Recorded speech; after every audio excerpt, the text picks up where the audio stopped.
March 26ರವರೆಗೆ ಕೇವಲ 22 ದಿನಗಳು ಮಾತ್ರ.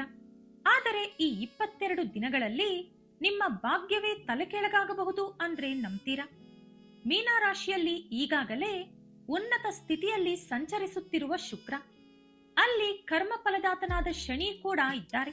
ಈ ಎರಡು ಗ್ರಹಗಳ ಅಪರೂಪದ ಸಂಯೋಗದಿಂದ ನಿರ್ಮಾಣವಾಗುತ್ತಿದೆ ಕೇಂದ್ರ ತ್ರಿಕೋಣ ರಾಜಯೋಗ.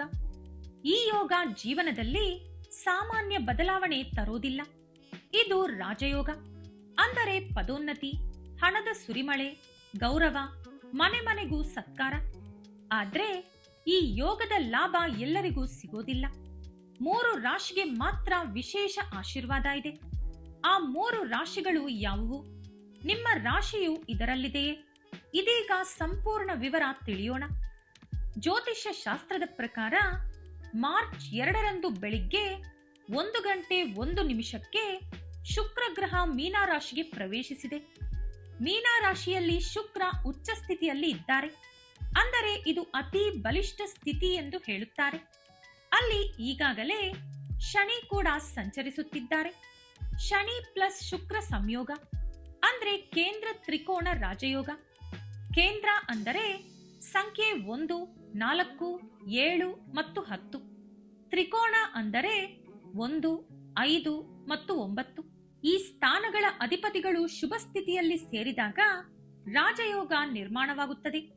ಈ ಯೋಗದ ಪ್ರಭಾವ ವೃತ್ತಿಯಲ್ಲಿ ಪ್ರಗತಿ, ಹಳೆಯ ಸಾಲ ವಸೂಲಿ, ಗೌರವ ಮತ್ತು ಖ್ಯಾತಿ, ಆರ್ಥಿಕ ಲಾಭ, ವಿವಾಹ ಯೋಗ. ಆದರೆ ಈ ಸಮಯದಲ್ಲಿ ಮಾಡಿದ ತಪ್ಪುಗಳು ಭವಿಷ್ಯಕ್ಕೂ ಪರಿಣಾಮ ಬೀರುತ್ತವೆ. ಮೇಷ ರಾಶಿ ಅದೃಷ್ಟದ ಬಾಗಿಲು ತೆರೆದಿರುವಂತ ಮೊಟ್ಟ ಮೊದಲ ರಾಶಿ. ಮೇಷರಾಶಿಯವರಿಗೆ ಈ ಅವಧಿ ಅದ್ಭುತವಾಗಿದೆ.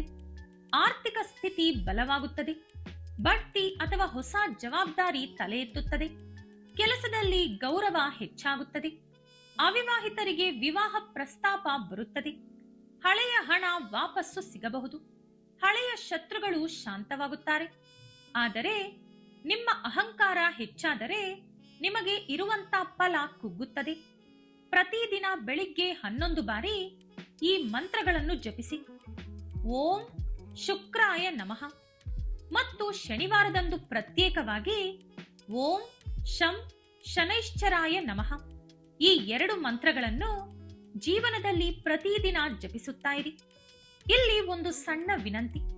ಈ ಮಾಹಿತಿ ನಿಮಗೆ ಉಪಯೋಗವಾಗುತ್ತಿದೆ ಅಂದ್ರೆ ಈಗಲೇ ವಿಡಿಯೋಗೆ ಒಂದು ಲೈಕ್ ಮಾಡಿ. ಇದರಿಂದ ಈ ಮಾಹಿತಿ ಇನ್ನಷ್ಟು ಹೆಚ್ಚು ಜನರಿಗೆ ತಲುಪಲು ಸಹಾಯವಾಗುತ್ತದೆ. ಹಾಗೆ ನಮಗೂ ಕೂಡ ಪ್ರೇರಣೆ ಸಿಗುತ್ತದೆ. ಮತ್ತು ನಮ್ಮ ಚಾನೆಲ್ ಅನ್ನು ಸಬ್ಸ್ಕ್ರೈಬ್ ಮಾಡಿಕೊಳ್ಳಿ. ಇದರಿಂದ ಇಂತಹ ಅಪರೂಪದ ಜ್ಯೋತಿಷ್ಯ ಮಾಹಿತಿ ನಿಮಗೆ ಮೊದಲು ತಲುಪುತ್ತದೆ. 2ನೇ ಅದೃಷ್ಟಶಾಲಿ ರಾಶಿ ವೃಷಭ. ನಿಮಗೆ ಇದು ನೆಮ್ಮದಿ ಮತ್ತು ಲಾಭದ ಸಮಯ. ವೃಷಭ ರಾಶಿಯವರಿಗೆ ಈ ಅವಧಿ ನೆಮ್ಮದಿ ಮತ್ತು ಲಾಭದ ಮಿಶ್ರಣವಾಗಿರುತ್ತದೆ. ಈ ಸಮಯದಲ್ಲಿ ಕೆಲಸದಲ್ಲಿ ಸುಧಾರಣೆ ಕಾಣುತ್ತೀರಿ. ಸಂಬಳ ಹೆಚ್ಚಾಗುವ ಸಾಧ್ಯತೆ ಇದೆ. ವ್ಯವಹಾರದಲ್ಲಿ ಲಾಭ ಬರುತ್ತದೆ. ಹಳೆಯ ಕೆಲಸಗಳು ಅಂದ್ರೆ ಬಾಕಿ ಉಳಿದಿರುವ ಕೆಲಸಗಳು ಪೂರ್ಣಗೊಳ್ಳುತ್ತದೆ.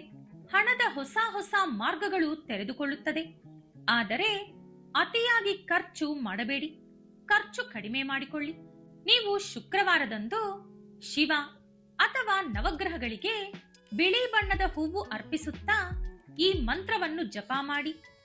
ಓಂ ದ್ರಾಂ ದ್ರೀಂ ದ್ರೌಂ ಸ ಶುಕ್ರಾಯ ನಮಃ. ಇದರಿಂದ ರಾಜಯೋಗದ ಫಲ ಹೆಚ್ಚಾಗುತ್ತದೆ. 3ನೇ ಅದೃಷ್ಟಶಾಲಿ ರಾಶಿ ಧನಸ್ಸು. ಇದು ಭವಿಷ್ಯ ಬದಲಾಯಿಸುವ ಸಮಯ ನಿಮಗೆ. ಧನಸ್ಸು ರಾಶಿಯವರಿಗೆ ಇದು ಜೀವನ ತಿರುವು ಕೊಡುವಂತ ಸಮಯವಾಗಿದೆ. ಈ ಸಮಯದಲ್ಲಿ ಹೂಡಿಕೆಯಿಂದ ಲಾಭ ಗಳಿಸುತ್ತೀರಿ. ಮನೆ ಅಥವಾ ವಾಹನ ಖರೀದಿ ಯೋಗ ಇದೆ. ಹಣಕಾಸಿನ ಸ್ಥಿತಿ ಸುಧಾರಣೆಯಾಗುತ್ತದೆ. ಆರೋಗ್ಯದಲ್ಲಿ ಸುಧಾರಣೆ ಕಾಣುತ್ತೀರಿ. ಹಳೆಯ ಆತಂಕಗಳು ದೂರಾಗುತ್ತದೆ. ಆದರೆ ಆವೇಶದಿಂದ ಯಾವುದೇ ನಿರ್ಧಾರ ತೆಗೆದುಕೊಳ್ಳಬೇಡಿ. ತುಂಬಾ ಯೋಚಿಸಿ ತೀರ್ಮಾನ ತೆಗೆದುಕೊಳ್ಳಿ. ನೀವು ಪ್ರತಿದಿನ ಬೆಳಿಗ್ಗೆ ಎದ್ದ ತಕ್ಷಣ ಸ್ನಾನ ಮುಗಿಸಿಕೊಂಡು ಓಂ ನಮಃ ಶಿವಾಯ ಎಂದು 21 ಸಲ ಜಪ ಮಾಡಿ. ಹಾಗೆ ಶನಿವಾರದಂದು ಓಂ ಶಂ ಶನೈಶ್ಚರಾಯ ನಮಃ ಅಂತ ಕೂಡ 21 ಸಲ ಜಪ ಮಾಡಿ. ಸ್ನೇಹಿತರೆ, ಒಂದು ಮುಖ್ಯವಾದ ಸೂಚನೆ. ಈ ಯೋಗ ತುಂಬಾ ಶಕ್ತಿಶಾಲಿ, ಆದರೆ ಶನಿದೇವರು ಕರ್ಮಫಲದಾತ. ನೀವು ಮಾಡಿದ ಕರ್ಮದ ಫಲವೇ ನಿಮಗೆ ಸಿಗುತ್ತದೆ. ಹಾಗಾಗಿ ಈ ಅವಧಿಯಲ್ಲಿ ಸುಳ್ಳು ಮಾತುಗಳು ಆಡಬೇಡಿ, ಯಾರನ್ನೂ ಮೋಸ ಮಾಡಬೇಡಿ, ಹಿರಿಯರ ಆಶೀರ್ವಾದ ತಪ್ಪದೆ ಪಡೆದುಕೊಳ್ಳಿ. ಮಾರ್ಚ್ 26ರ ನಂತರ ಈ ಯೋಗದ ಪ್ರಭಾವ ಕಡಿಮೆಯಾಗುತ್ತದೆ. ಈ 22 ದಿನಗಳು ನಿಮ್ಮ ಜೀವನವನ್ನು ರಾಜಯೋಗದ ದಾರಿಯಲ್ಲಿ ಕರೆದೊಯ್ಯುತ್ತದೆ. ಅಥವಾ ಸ್ವಲ್ಪ ಎಡವಿದರೆ ನೀವು ನಿಮ್ಮ ಕೈಯಾರೆ ಈ ಅದೃಷ್ಟವನ್ನು ಕಳೆದುಕೊಳ್ಳಬಹುದು. ನಿಮ್ಮದು ಮೇಷ, ವೃಷಭ ಅಥವಾ ಧನುರಾಶಿ ಇದ್ದರೆ ಈ ಸಮಯವನ್ನು ಕೈ ತಪ್ಪಿಸಿಕೊಳ್ಳಬೇಡಿ.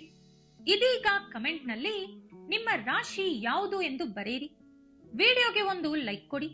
ನಿಮ್ಮ ಸ್ನೇಹಿತರು, ಸಂಬಂಧಿಕರ ಜೊತೆ ವಿಡಿಯೋ ಶೇರ್ ಮಾಡಿ ಮತ್ತು ನಮ್ಮ ಚಾನೆಲ್ ಅನ್ನು ಸಬ್ಸ್ಕ್ರೈಬ್ ಮಾಡಿಕೊಂಡು ಪಕ್ಕದಲ್ಲಿರೋ ಬೆಲ್ ಐಕಾನ್ ಒತ್ತಿ. ಮುಂದಿನ ವಿಡಿಯೋದಲ್ಲಿ ಇನ್ನಷ್ಟು ರಹಸ್ಯಮಯ ಜ್ಯೋತಿಷ್ಯ ಮಾಹಿತಿಯೊಂದಿಗೆ ಭೇಟಿಯಾಗೋಣ. ಧನ್ಯವಾದಗಳು. ಎಲ್ಲರಿಗೂ ಶುಭವಾಗಲಿ.